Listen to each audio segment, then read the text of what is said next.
All right, I think we should start because we're all a little bit late. And I'm Bartek from L2Beat, and these days it seems like I'm only invited to roast people. So this panel is going to be like half serious, half not. You get to judge, I think. And I see that one of the contestants was too afraid to come, and not surprisingly, but thank you, Nicolas, for joining, because I've got some hard questions for you as well. Okay, so like super quick intro. We've got 3 projects here. We've got Mark from Optimism, the guys responsible for removing fraud proofs from the mainnet a while ago. And then we've got Toghrul, right, from Scroll. No one knows what they're doing anyway, so... Neither do I. I know, that's why you're invited. And we've got Nicolas from Linea, the guys, like trying to ZK-proof EVM execution, at least some of the opcodes, not all of them, but we'll get to that, right? So I hope that it's going to be fun. But let me just set a stage for you very quickly. So, like 2 years ago, more or less, Vitalik has proposed a very simple classification to rollups. Stage 0 was like, dude, you don't even have a proof system, so get out of here, right? Like, what are you even doing here? There was a stage 0, and everybody was surprised why this is even introduced. But I thought, at that time, if we didn't have stage 0, like literally no one would be classified as a rollup. So we gave everybody a chance to like get better in a few months. And that was 2 years ago, by the way, right? So. And then stage 2, which is like, our end game, is to have a proof system that would make sure that no one can rug you, no security council, no multisig, your funds should be really safe. And almost no one, has managed to reach that stage yet. And hopefully, these guys will like explain why. I'm genuinely curious. And stage 1 is something in between, right? It's this place where there is a fraud-proof system, but no one thinks it's good enough to trust it. So we have some additional protections, meaning some smart guys with the multisig, making sure that the proof system is actually working as intended. So before I give you the floor, I'd like to make a very quick poll, if you don't mind. So, guys, we have rollups, right? Systems posting DA to Ethereum. We also have Validiums, which are systems trying to, be cheap, and they post data to a cheaper place, supposedly. And apparently for a lot of use cases, Validium is good enough because Ethereum used to be super expensive. Now it's a little bit cheaper, but still maybe too expensive for your use case. And we have so we can think about Validiums as like a cheaper brother of rollups in a way. And we haven't introduced these stages to Validiums. But you can think about them, more or less the same way, like rollups, but posting DA to a cheaper place, right? And now there's a system called Polygon. I think that you might have heard about this, right? So my question to you guys, who thinks Polygon proof of stake, the current loved, I guess, L1, is a Validium? Like, raise your hand if you think that Polygon proof of stake is a Validium today. I would say, considering the fact that they've announced that at some point they're going to have ZK proofs. Oh, anyone can say that. No, but Optimism used to say that they are going to have fraud proofs. So if we used to classify Optimism as a rollup, I think it's fair to classify Polygon POS as a Validium. Stage 0 is made to be really inclusive. So I would say it's fine to, call them a Validium. Solana is a stage 0. I don't know. L2. I mean, Nicolas, what do you think? I was invited, but not given a microphone, which says a lot. But, I mean, do they call themselves a roll-up? Because that's the first question for the stage 0. And I don't think they call themselves a roll-up, actually. Polygon proof of stake. I mean, they're a proof-of-stake network at the moment. Yeah. And they don't claim to be a roll-up, I believe. Yeah, but they do post state root to Ethereum, and they use that so that you can withdraw your funds. So you have to provide a market proof. And yeah, they don't have a proof system. You know, they promise to have one in the future. Sounds like stage 0. Sounds a little bit like stage Stage 0. 0, yeah. I don't know. I mean, you know, it's the thing is that, you know, at the moment they're not classified as Validium, but we are struggling at L to beat how to classify such systems. And at the same time, Optimism right now, they do have a fraud-proof system, obviously. So, you know, this discussion is hopefully over. But my question would be like, okay, I mean, you guys are running your fraud-proof system for what, like now, a few weeks, right? When do you think that, you know, other OP stack chains will follow, and why they haven't followed yet? Why they haven't like immediately jumped on the bandwagon? That's a great question. So right now in the Optimism ecosystem, there's a lot of fragmentation between all the different chains. They kind of all, you know, deployed with different versions of the software. They're all in different contracts. So we're working on kind of unifying all of the chains so that they can all use the same contracts. We are upgrading, you know, helping Base to upgrade their contracts so that they're using the exact same versions as us. And once all the chains are on the same versions, then we can kind of have like a unified upgrade path where all the chains can upgrade, you know, easily at the same time. And another consideration is, you know, the capital requirements of operating a fault-proof system, because there's these bonds, right? Every single time that you make a claim about the L2 state to the bridge, you have to post a bond. So those costs add up. And, you know, in the existing system, there's kind of like this attack, we call it proof of whale. And that's basically like if there's an adversary that is trying to finalize a, you know, malicious claim about the L2 state, if they have more money than the honest attackers, then they could exhaust the money of the honest attackers. So there's a lot of like practical concerns around the accounting of running these chains. But, you know, this is like the first iteration of the fault proof. You always want to ship software incrementally. We're already working on, you know, a spec on how to, you know, eliminate this attack. So, yeah, I think really it's like a upgradability thing, getting everyone on the same version of the software, and also a practical accounting thing.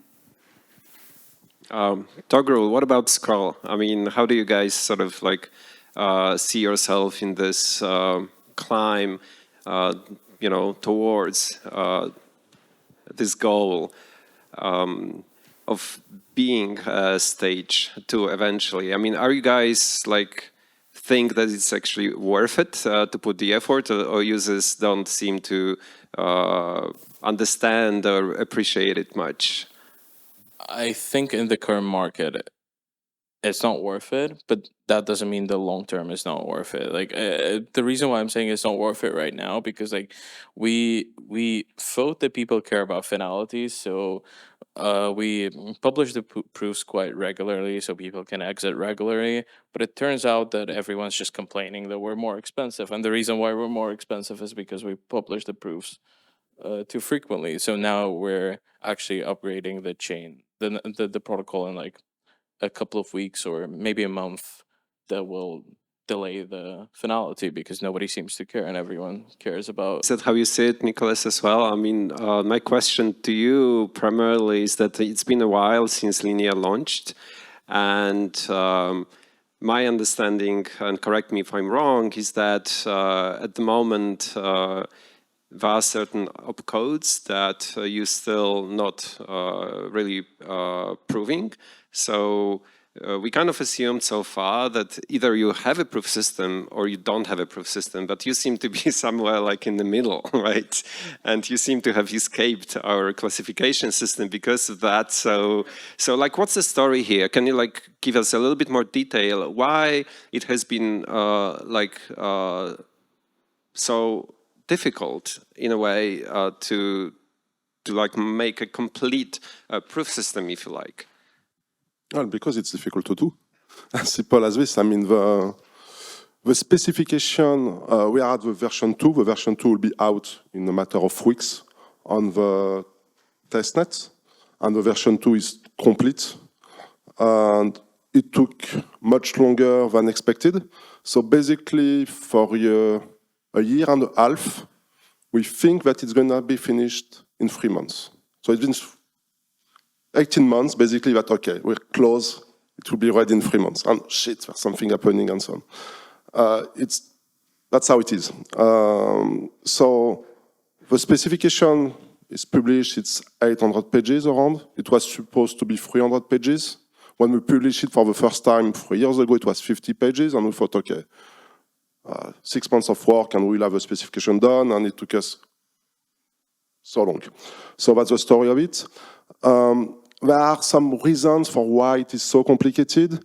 The question is, do you want to implement all the edge cases of the EVM or not? And the edge cases, when you go around what happens if there's a rollback, when you're doing a create, and there's edge cases all over the place. And we really want to be 100% compliant. And we have to understand all those edge cases and to implement them properly and to implement them in an efficient way as well. So that's why it took us so long, basically. But I think the results will worth it, really, because we will have this 100% coverage, including all the edge cases.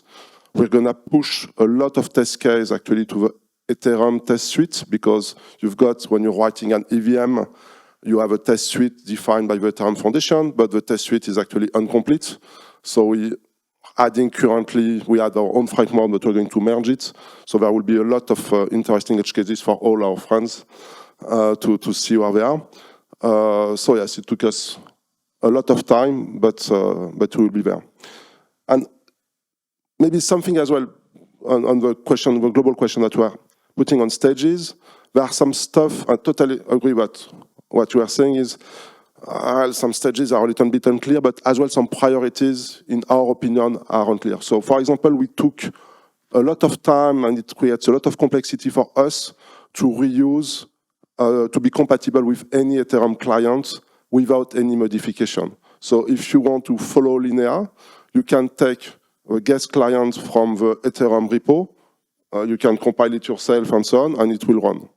And it adds a lot of complexity in how you manage data availability and so on, but it adds as well a lot of value because it means that you don't have to trust our implementation in order to verify the state. So you can, on your own, running something, and you can have a double check. And we think it's very important, but it's incredibly complicated to do, and that's why we're doing a lot of complicated things that nobody really see because it works out of the box. But behind the scene, it's there's a lot of pain, I could say. So it seems to me like there's a certain common theme here, and what I'm hearing is that proof systems in general, be it ZK or thought-proof systems, that are super complicated. They are probably more complicated than we have anticipated them, and the complexity is a little bit different. But like on the thought-proof system, the complexity comes from all those economic games that are extremely hard to prove that the system is kind of like always sound, right? It's like immune to economic attacks. I mean, the bold paper from Arbitrum is like that thick, and probably only 5 people in the world has actually read it. So 6? No, you just faked it, right? I know you. But what I'm saying is that who's gonna like, or who do you think should be responsible for convincing everybody, like all users, that your proof systems are actually sound? Is it the role of the auditors, or is it the role of, You. yeah, me, like personally, and Luca, and Basti here, maybe he's gonna do it, for you. But no, like it's a serious question because like I think that the current auditors they don't seem to like. I've never seen any published report from any of the audit company like looking at the proof system, not looking for like bugs, but trying to assess the soundness. But that's more of a job of formal verification. No, Maybe. I think eventually you will need formal verification. I'm not sure about fraud proofs. Fraud proofs work a bit different. So I think with fraud proofs the main problem is how do you make the game theory work. With ZK proofs, the main problem is how do you ensure that the spec is right, even if like you have an ideal implementation that has no bugs, etc. How do you ensure that the underlying spec is right? And I think the only way to actually somewhat combat that problem is through formal verification. Because with bugs, let's assume that like you have bugs. You can have multi-provers, multi-verifiers. That solves the problem of bugs. But that doesn't really solve the problem of the soundness of the underlying implementation. I mean, there's, you can think about the soundness of like the protocol itself, and then there's like the soundness of the implementation. Because you can always have a correct spec, but then a bug in the implementation. So like thinking about formal verification, it's like you can formally verify the spec, you can formally verify the implementation. It becomes really difficult and complicated. Like at Optimism, we run some formal verification in our CI to guarantee certain invariants about the bridge. And it takes like something like 6 hours to run. It's kind of crazy. It's like incredibly expensive to run this formal verification. And it only works on the smart contracts. You can't really run it against like all of the code of the entire system. So really, I think that the only way to be sure of security is having a multi-proof system and allowing the system to like introspect on itself to observe any differences between the proofs. And I see this as like the most practical way of achieving security, just because, this is how you can catch the bugs in practice. But that doesn't really solve the specification level soundness because multi-provers can catch the bugs on the implementation level, but if the protocol has soundness issues, then multi-prover doesn't really help with that. Well, this is under the assumption that you'd have multiple different proof schemes, right? It's very unlikely that the same bug. The same thing, though. For example, like for us, the underlying spec of what you're proving is actually identical, no matter how many different provers you have, right? Do you mean, say, like the state transition function? Yeah. So that's what I meant when I said formal verification. Is a bug in the state transition just consensus? No, it can be in actual execution.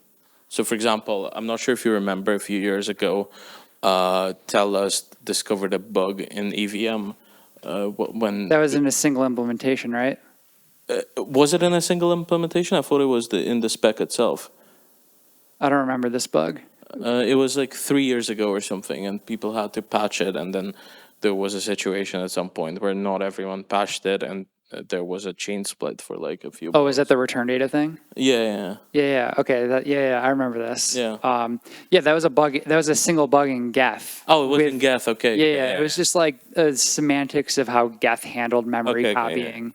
But I think really, like, to build resilient software, you need multiple implementations. And this is why, there's multiple clients that exist for, L1 Ethereum. And the same with, the OP stack. We have multiple implementations, right? We have OP Geth, we have OP Ref. We've been working with Nethermind for OP Nethermind. The Besu team has been working on OP Besu, right? And it's all about combining all these different implementations to reduce the chance of a bug, because it's very unlikely that the same bug will exist in all of the implementations. So one point that I think is quite important is to remember that the EVM is not frozen. So for all of us, it's not only delivering one version, but as well it's delivering upgrades to the EVM with new opcodes, new pre-compiled all over the place. So that's why the audit is not perfect, because basically you need around 6 to 9 months to audit the full ZK-VM. And if you add 9 months to any upgrade in the future, from a business point of view, it's a little bit complicated. And that's bad. So there's a huge advantage in a formal verification, because the idea of a formal verification is that it will be automated. So you're changing what you need to change, and you're verifying with formal verification automatically that it behaves as expected. So it's absolutely great, and we're spending a lot of time on this on our end, but it does not solve everything, because you can still have issues at the implementation level. Usually what you're proving with formal verification is your protocol, but your protocol, the formal verification is a way an implementation of a protocol, and the real implementation can be different, so you can have a bug in the real implementation, while the formal verification says it's absolutely perfect. And I'm very happy that everybody speaks about multi-prover, because I really think it's really important, it's really the way to go. It's not exactly in the stages. I think it's one of the issue with Vitalik's stuff. It was actually before this ID, and multi-prover is actually an ID from Vitalik as well. But the way we see it working is really with 4 provers, working at the bytecode level, so they're all interpreting the EVM. They all have different schemes, different provers, totally different provers, a totally different arithmetization, which is how you represent the prover stuff. So they're all incredibly different, and they need to have a same state representation. So basically, we need another Vitalik terminology, type 1 ZK-VMs. And with type 1 ZK-VMs and perfect provers, we will have a single rollup proven by multiple technologies. So I'm pretty sure that in the future, Scroll, Linear, and others will be actually sharing the code each other and say, oh yes, that's a linear rollup, but it's actually proven by the linear prover plus the Scroll prover plus other provers and so on. Ideally, we need 4 provers like this, and any update to the state will be with a supermajority, which is 3 provers are validating the update, and it allows to have safety. Like if there's the same bug in 3 provers, you're very, very unlucky. And it provides some liveness as well. If there's a bug in a single prover, the rollup will continue to be updated. And I think that's what will allow us to be able to be secure and as well be able to do changes into the system without saying, okay, it's secure, but we can't touch it anymore for the next 20 years. But as well, it will be more decentralized, because you won't have any more a dependency to a single team that is managing the source code.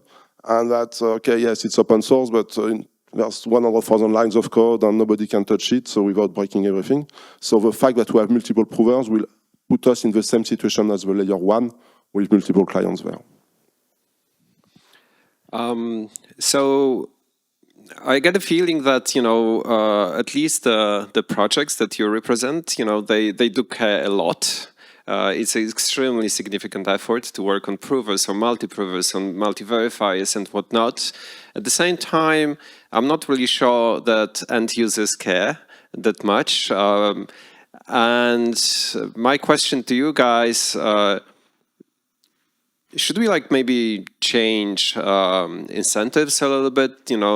Is there anything companies or projects like L2Beat, can do better to incentivize projects to do something? Like what would you do if you were L2Beat? What is the one thing that you would change? I have a great idea. You should run a points program that allocates more points to users who use secure chains.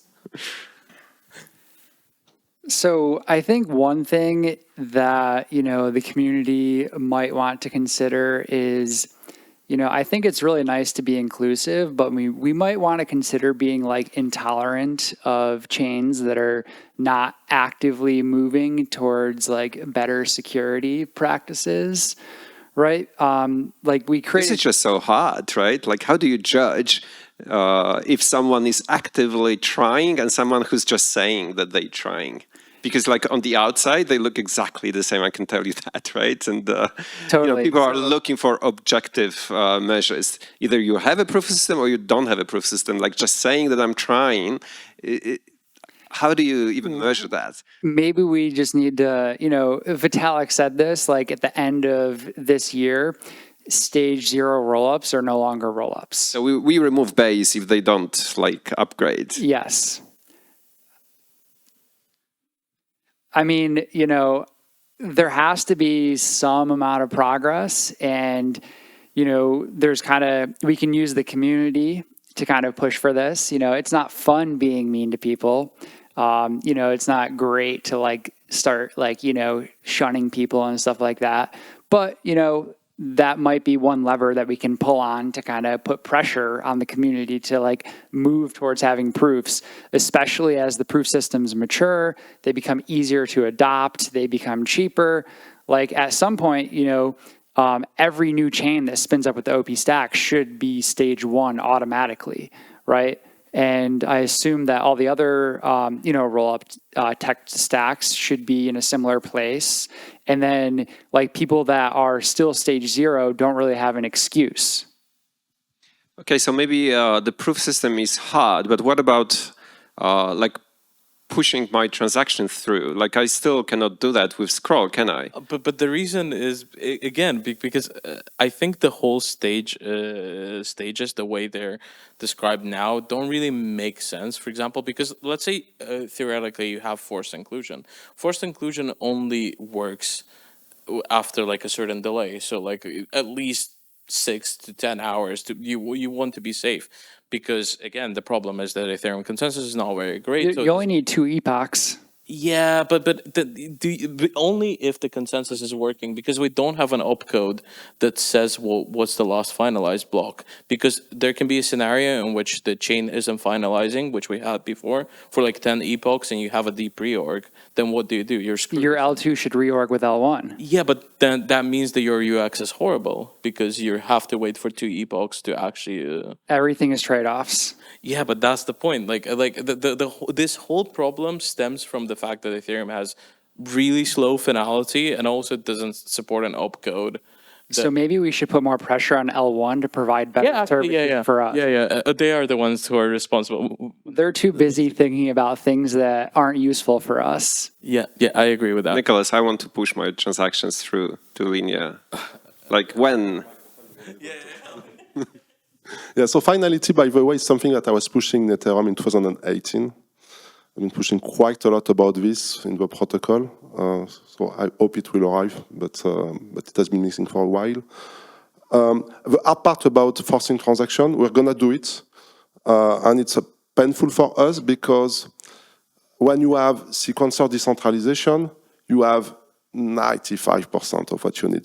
The mechanism to force transaction is to go on the layer 1, to say, oh, I want this to be included, and then the sequencer has a few minutes, hours, days to do it. If not, it stops, and anyone can be the sequencer, so this way you will be able to force the inclusion yourself. And it looks simple. The issue is, of course, someone can ask for execution of whatever, like just random bytes. So you need not only to prove that you execute correctly, but you need to prove that you cannot execute. So it adds a lot of complexity for the prover, a lot of edge cases. And if someone can put a set of bytes that cannot be included because it's totally invalid, but you fucked up the prover part, so you can't prove it, you're stuck, and it's incredibly painful. So it's very painful to do.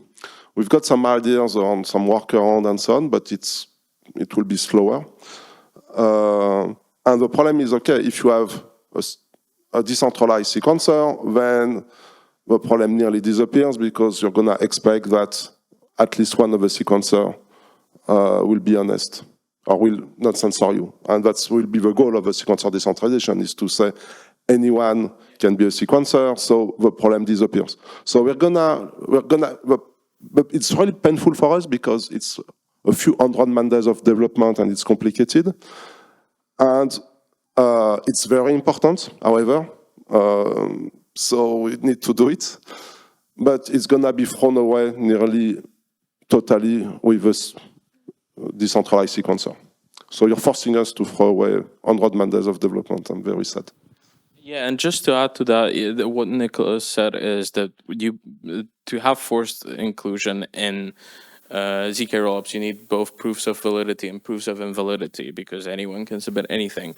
But I just think like this whole like forced inclusion is a bit oversold. I think in general it should be a nuclear option. It shouldn't be something that users rely on a daily basis. It's much more important that you have sequencer decentralization and prover decentralization, because that basically increases the real-time censorship resistance and liveness guarantees versus eventual censorship resistance. Because for a lot of use cases, so for example, if it's an Oracle update, if the Oracle update is delayed by 12 hours, you're screwed in a lot of cases. So it doesn't matter, even if theoretically you're still censorship resistant, for a lot of use cases, it's just completely useless. And so I think it's important to have forced inclusion, but only as a nuclear option where something goes completely wrong with the L2 and like the decentralized sequencers are being dishonest or something like that. Are you guys going to be a base rollup in the future? No, base rollups make no sense. I'm not sure if that's a hot take. Is it recorded? Yeah, I can repeat it again if you want. I'm not ashamed. I think, no, just to clarify, base rollups make sense as a fallback option. So let's say if your consensus is not producing blocks with... They do solve the forced inclusion problem, Yes, right? yes. So base rollups make sense. Let's say if your consensus hasn't produced a block in 10 minutes, then you can fall back to base rollups. But base rollups by default make no sense, because if you don't add any pre-confirmations, then the UX is horrible. And if you add pre-confirmations, you need to add strong pre-confirmations. You need to run your own BFT consensus, and at that point, it's no different to how a sovereign. It's not a sovereign rollup. A sovereign consensus within a rollup would run. So if not based rollup, then decentralized sequencer. If decentralized sequencer, then do you think that we should like maybe create another dimension to the risk methodology that we're running? Because at the moment, it seems like, again, feels like a bit of a holy grail. I mean, decentralized sequences, no one, everybody talks about it, no one has it. Even Mattis, that claims to have it, I don't think they actually nailed it, because there's a centralized component that posts data, and it's I'm still waiting for Cello to show us how to actually do it, if that can be done on Bartek, OpenStack. One thing to correct you, Metis is the only L2 team that has a position in their team literally titled Head of Decentralization. Which is like the most meaningless job ever. That's Head not of enough. Decentralization and Metis. Yeah, but at least they're trying. Yes, so is everyone else, but we're not YOLOing it. The problem with decentralization is I can slap a consensus today and launch it tomorrow and have it work. The problem is the security consequences that come with it, because if the sequencer is decentralized and the prover is decentralized, at the moment we are kind of, our centralized sequencer acts like a cushion between whatever bugs there are in the system and the malicious actors who can potentially exploit it. So let's say if an invalid proof is submitted that exploits some bug in the proof system, we can just reject it and not publish it. Once you decentralize, there's no going back. That's it. If something happens, you're screwed. So you have to have multi-provers live, multi-verifiers live, all that stuff before you can actually decentralize. And how do you define, Mark, the derivation rule, once you decentralize sequencer on OpenStack? I mean, is it actually possible, or Cello will like have this centralized component posting data to? Yeah, that's a great question. We have an open GitHub issue describing the design for this. I kind of think that decentralized sequencers are fake news. Like, I think that they're very overrated. Like, I really think that the idea of a decentralized sequencer is better expressed through just having two chains and moving your activity to a different chain that has a single sequencer. If we want to talk about decentralized sequencers, we probably want to talk about something that is more like, Solana style, like concurrent sequencers that are all like building blocks concurrently. They're like the kind of like the shred design where like they have like, they're like it's the general idea is to have multiple kind of actors like all building blocks in parallel and then just like pushing them as fast as possible. What shreds allow you to do is instead of propagating the full block, you just split the block into. You need mic, Toghrul. No one hears what you're saying. Anyway. Yeah, shreds don't mean that there are multiple block producers at once. So in Solana slots, there are 400 millisecond slots, and there's 1 leader per 400 millisecond slots. And I think each leader is a leader for the next 4 slots. So every time a leader is elected, it's producing blocks for the next 4 slots. But shreds allow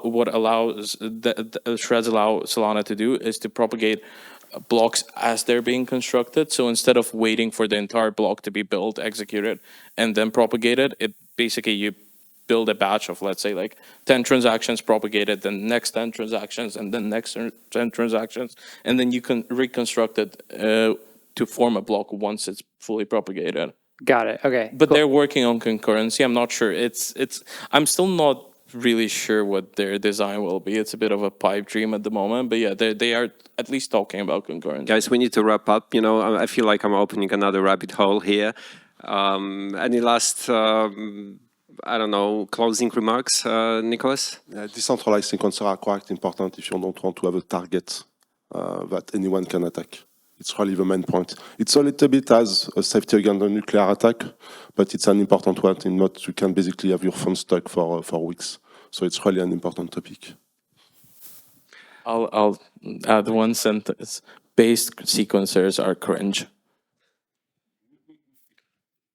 So, the upcoming, roadmap for optimism on the road to stage 2, we already have a modular architecture live today with 1 fault-proof system that exists. We're working on our second fault-proof system right now. We expect it to be going live in testnet sometime in like Q3. We have, plans to work on a ZK VM and plug it in for an additional proof system.